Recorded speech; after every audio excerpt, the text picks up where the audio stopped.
네, 안녕하세요. 마석중학교 3학년 여러분, 국어 시간입니다. 자, 오늘도 역시 교과서와 그리고 꽃 학습지 함께 꺼내주시길 바랍니다. 우리 지금 대단원 1 함께하고 있습니다. 문학과 소통이라는 대단원이고요. 그 안에서 이제 소단원 1, 김춘수의 꽃 함께하고 있어요. 그래서 여러분들이 좋아하는 시와 그리고 그 시를 좋아하는 이유에 대해서도 함께 이야기를 해봤고요. 그리고 꽃하면 떠오르는 걸 자유롭게 적어보는 시간도 가졌고요. 그리고 선생님이 꽃 전체의 시 낭송해드리고, 그리고 이 단원에서 우리가 배워야 할 학습 목표와 그리고 꽃이라는 작품의 개관까지 우리 저번 시간에 함께 보았습니다. 여러분들이 좋아하는 시랑 이유 잘 읽어봤는데요. 아주 성의 없게요. 그지같이 적으신 분들이 좀 있더라고요. 예를 들어서 띵띵시를 좋아한다. 그 이유는 읽으면 마음이 편안해져서이다. 이런 식으로 그냥 아주 간결하게 짧고 얇게 쓰신 분들이 많더라고요. 자, 여러분들의 생각 볼 수 있어서 일단은 좋았습니다. 자, 오늘은요, 여러분, 꽃 개관 다시 한번 반복해보고 이제 본격적으로 작품을 샅샅이 뒤져보는 분석을 해보도록 하겠습니다. 자, 여러분 저번 시간 내용 기억나시나요? 자, 꽃은요 여러분 일단 갈래가 3가지였습니다. 현대에 지어진 현대시고요. 그리고 자유로운 형식으로 지어진 자유시, 그리고 작가의 감정과 정서가 주관적으로 드러난 서정시였습니다. 자, 그리고 중심 소재는 제목에도 나와 있듯이 꽃이었고요. 주제가 이제 제일 중요한데 서로의 존재를 인식하고 서로에게 의미 있는 관계가 되기를 소망한다 였습니다. 근데 여러분 꽃이라는 중심 소재를 가지고 어떻게 이런 주제를 표현할 수 있을지는 이제 오늘 본문을 보면서 함께 보시면 될 것 같고요. 자, 특징은요. 간절한 어조로 소망을 드러내고 있다 라고 했고요. 그리고 의미 있는 존재를 제목인 꽃으로 상징했다 라고 했었습니다. 자, 그러면 작품 같이 볼게요, 여러분. 이 시는요, 전체 4연으로 구성이 되어 있습니다. 자, 1연부터 함께 차근차근 보도록 하겠습니다. 자, 내가 그의 이름을 불러주기 전에는, 자, 여러분, 내가요, 그의 이름을 불러주기 전이래요. 이름을 부르기 전이라는 건 내가 그를 알기 전이라는 거죠. 좀 더 유식한 말로 인식하기 전입니다. 그는 다만 하나의 몸짓에 지나지 않았다. 자, 내가 그를 인식하기 전에는요, 그는 의미 없는 존재였다 라는 걸 이야기해 주고 있습니다. 자, 여러분 1년은요, 나가 그의 이름을 하기 전? 부르기 전. 네, 그와 나의 관계에 대해서 이야기를 하고 있습니다. 내가 그의 이름을 부르기 전, 즉 내가 그를 인식하기 전에는 그는 하나의 몸짓, 즉 의미 없는 존재에 지나지 않았다라고 합니다. 그럼 여러분 이연에서는 어떤 내용이 나오겠어요?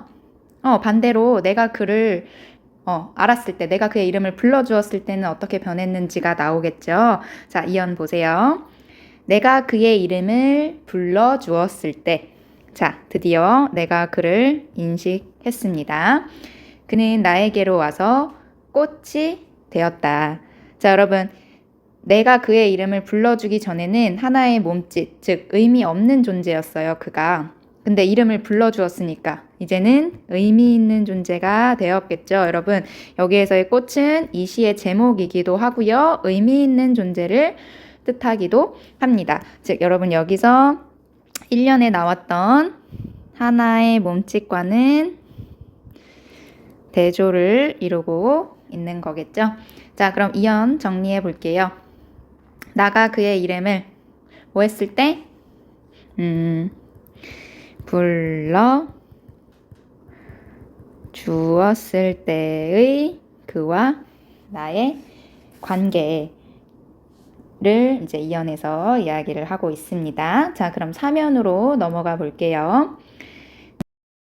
내가 그의 이름을 불러준 것처럼 나의 이 빛깔과 향기에 알맞은 누가 나의 이름을 불러다오. 자, 여러분, 화자는요, 내가 그의 이름을 불러줬던 것처럼 이제 누군가도 나의 이름을 불러주고 나를 알아주고 나를 인식해 주기를 바라는 거예요. 근데 여러분, 나의 이름을 불러줄 때는 그냥 이름을 불러주면 안 돼요. 빛깔과 향기에 알맞은 이름을 불러달라라고 되어 있죠. 여러분, 여기에서의 빛깔과 향기는요, 존재의 본질을 의미합니다. 그러니까 여러분, 나와 어울리지 않는 이름을 부르는 게 아니라 내 존재의 본질, 나를 아주 잘 담고 있는 이름을 불러달라라는 거죠. 즉, 누군가가 자신의 존재를 인식해 주기를 바라는 마음을 드러내고 있다라는 거예요. 아이고, 종이 치네요. 자, 그러면 여러분, 지금 교과서와 학습지 한번 비교해 보시면 다른 부분이 하나가 있을 거예요. 어디가 다를까요? 요 알맞은이 다르게 돼 있죠. 교과서에는 알맞는 이라고 돼 있는데 요거는 올바른 이제 표기는 아니에요. 근데 이제 작가가 뭔가 발음하기 편하게 하기 위해서 어법을 무시하고 알맞는 이라고 쓴 것 같습니다. 자, 그 다음 보세요. 그에게로 가서 나도 그의 꽃이 되고 싶다. 그러니까 여러분, 누군가가 나에게 빛깔과 향기에 알맞은 이름을 불러준다면 나도 그에게로 가서 꽃, 즉 의미 있는 존재가 되고 싶다라고 이야기를 하고 있습니다. 즉, 여러분, 누군가에게 의미 있는 존재가 되고 싶다는 화자의 소망이 드러나는 겁니다. 자, 여러분, 우리 특징 첫 번째에서 함께 봤었습니다. 이 시에는요, 간절한 어조로 소망을 드러내고 있다라고 했는데요.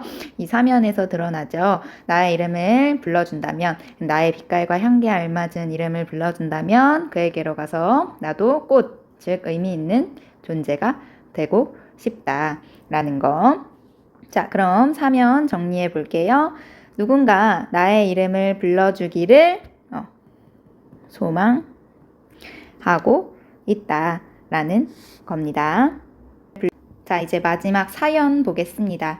우리들은 모두 무엇이 되고 싶다. 자, 여러분, 지금까지는요, 나와 그라고 표현을 했었는데 이제 사연에서는 우리라고 표현을 했죠. 자, 여러분, 우리라는 거는 이제 나의 소망을 우리의 소망으로 이제 확대시키는 거기도 하고요. 뭔가 더 친근하게 느껴지는 효과를 주기도 하죠. 그쵸? 근데 여러분, 여기에서 모두 무엇이 되고 싶다라고 이야기를 했잖아요. 여기에서의 무엇은 의미 있는 존재를 뜻하는 거겠죠. 왜냐, 그 위에 3년에서요, 여러분, 그의 꽃이 되고 싶다라고 이야기를 했었으니까 너는 나에게, 나는 너에게 잊혀지지 않는 하나의 눈짓이 되고 싶다. 역시 여기서도 하나의 눈짓은 의미 있는 존재를 뜻하겠죠. 네, 결론적으로 여러분, 이 시는요, 누군가가 나의 이름을 불러주고 나를 인식해준다면 내가 그 사람에게 의미 있는 존재가 되고 싶다라는 걸 이야기하고 있는 겁니다. 자, 여기서도요, 여러분, 오게티가 있어요. 요 잊혀지지. 요것도 올바른 표기가 아니에요. 요것도 올바른 표기가 아니고요. 올바른 표기로 바꾸면 잊히지로 쓰는 게 맞아요. 근데 여러분, 잊히지 않는 보다 뭔가 잊혀지지 않는이 더 입에 착 달라붙는 느낌이죠. 그래서 작가가 어법을 무시하고 이런 표현을 쓰지 않았나 싶습니다. 자, 그러면 사연 정리해 볼게요. 서로에게 잊히지 않는 눈짓이 되기를 소망한다. 여기에서의 눈짓은 의미 있는 존재였죠. 그쵸? 자, 그러면 여러분 다시 한번 정리를 좀 해볼게요. 여기에서 의미 있는 존재를 한번 쭉 다 찾아볼까요? 시 전체에서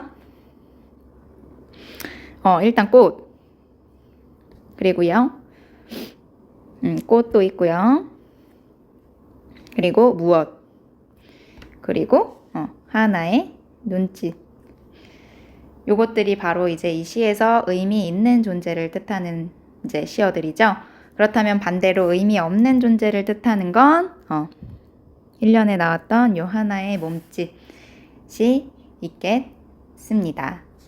그러니까 여러분 한번 생각해 보세요. 우리가 지금 동물 키우는 친구들도 되게 많을 것 같은데 우리가 보통 개나 고양이를 키울 때 이름을 붙여서 불러주잖아요. 그리고 또 선생님 주변에는 뭐 자기가 아끼는 물건 이런데 이름을 붙여서 부르는 사람들도 있어요. 그러면은 뭔가 더 애정이 가고 더 소중해지는 느낌이 든다라는 거죠. 얼마 전에 선생님 친구가 이제 차를 샀는데 차에 이름을 지었다는 거예요. 그래서 선생님이 뭐로 지었냐라고 했더니 막시무스로 지었다고. 그래서 근데 막시무스라고 부르기 너무 이제 길고 어려우니까 우리 무스라고 부르기로 했다고 뭐 그러더라고요. 그러니까 이렇게 그냥 내 차라고 이야기를 하기보다 내 무스, 내 막시무스 이렇게 부르게 되면 뭔가 더 아끼게 되는 느낌도 든다라는 거고, 여러분들이 키우는 여러 반려동물들도 이제 이름으로 부르면 더 소중한 느낌이 난다라는 거죠. 그래서 이 시의 화자도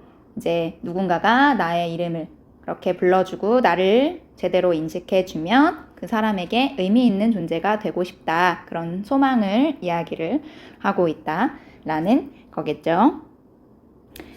자, 그럼 이 시의 화자가 말하고자 하는 바를 다시 한번 정리를 해 보도록 하겠습니다. 여러분 요 빈칸에 선생님 필기하는 거 같이 적어주세요.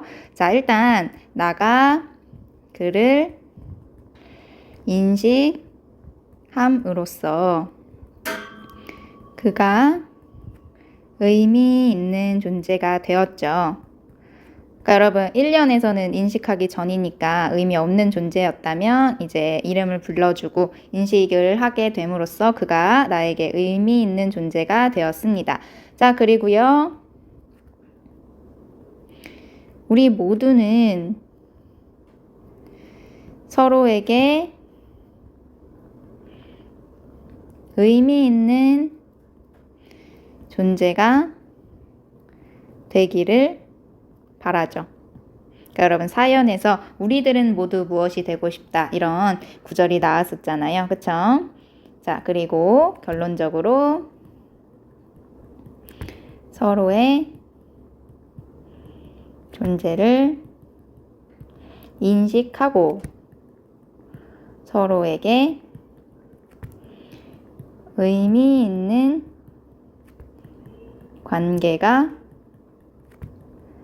되기를 소망한다 라는 거죠. 요 말 어디서 많이 보시지 않았습니까? 네, 바로 이 시의 주제였습니다. 네, 이 시의 화자가 말하고자 하는 바, 서로의 존재를 인식하고 서로에게 의미 있는 관계가 되기를 소망한다. 그리고 서로에게 의미 있는 존재를 이 시에서는 꽃과 하나의 눈짓으로 표현을 했다라는 겁니다. 여러분 시 그렇게 길지 않고요. 내용도 많이 어렵지 않았습니다. 근데 혹시라도 이해가 잘 안 되시거나 질문이 있으신 분은 선생님에게 이제 비공개 댓글로 보내주시면 되겠고요. 자, 오늘의 구글 과제